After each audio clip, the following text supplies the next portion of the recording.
Ya, Assalamualaikum warahmatullahi wabarakatuh. Masih bersama saya Selim Mahfud. Di sini saya akan menjelaskan ringkasan materi seminar minggu lalu. Kita langsung mulai saja ya. Nah, yang pertama, etika bisnis. Etika bisnis merupakan suatu proses dan upaya untuk mengetahui hal-hal yang benar dan yang salah agar dapat melakukan hal yang benar berkenaan dengan tuntutan perusahaan. Mempelajari kualitas moral, kebijaksanaan organisasi, konsep umum, dan standar untuk perilaku moral dalam bisnis, berperilaku penuh tanggung jawab dan bermoral. Merupakan suatu kebiasaan atau budaya moral berkaitan dengan kegiatan bisnis suatu perusahaan. Etika untuk berbisnis secara baik dan fair dengan menegakkan hukum dan keadilan secara konsisten dan konsekuen setia pada prinsip-prinsip.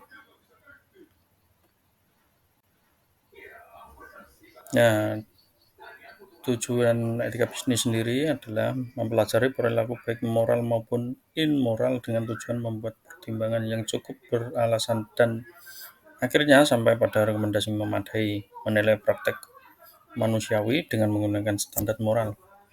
Bagaimana bertindak secara moral pada situasi tertentu atau memberi nasihat. Selanjutnya, prinsip-prinsip etika. Yang pertama, prinsip kejujuran. Pertama, dalam menjalankan sebuah bisnis, tentu saja harus memegang teguh kejujuran, terutama pada para konsumen dalam menggunakan produk atau jasa yang ditawarkan. Sangat penting untuk memberikan informasi yang sesuai dan tidak melakukan penipuan pada konsumen, sehingga bisnis dapat dipercayai dan makin berkembang maksimal. Untuk yang kedua, prinsip keadilan. Jalankan bisnis juga harus memiliki prinsip keadilan. Dengan demikian, maka etika bisnis dapat diterapkan dengan baik. Oleh karena itu, perilaku bisnis harus dapat berperilaku adil dan menjalankan ke bisnisnya secara optimal.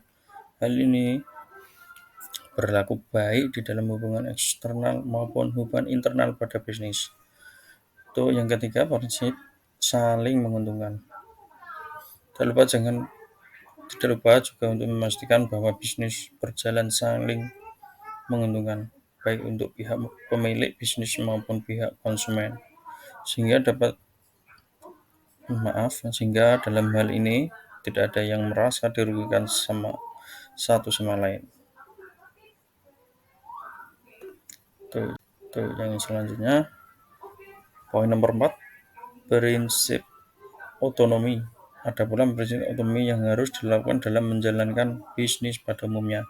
Hal ini mengaruhi seluruh keputusan dan langkah bisnis yang diambil supaya sejalan dengan apa yang menjadi target serta tujuan bisnis tersebut pada mulanya.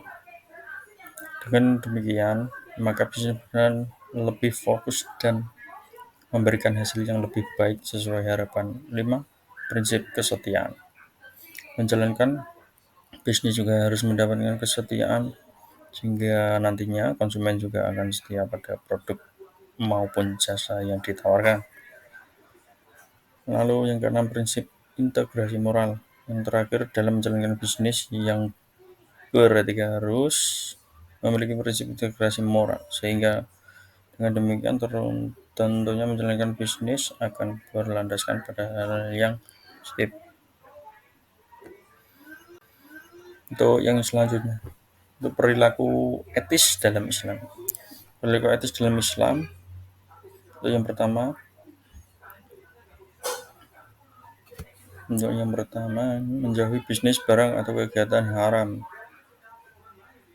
IS 7 ayat kedua, menjauhi unsur penipuan. Selanjutnya yang nomor 3, melakukan jual beli yang halal. Yang 4, adil. Yang 5, kejujuran. Yang ke-6, menepati janji. Yang ke-6, menuliskan transaksi yang tidak tunai. Yang ke-8, sepakat. Ini ada 9 ya. Untuk yang selanjutnya, untuk kesimpulan, etika dalam berbisnis diperlukan sebagai kontrol akan kebijakan demi kepentingan perusahaan itu sendiri. Bisnis dalam perspektif Islam, tidak sekedar mencari keuntungan semata, namun juga mempertimbangkan dampak positif terhadap pihak yang terkait dengan perusahaan tersebut.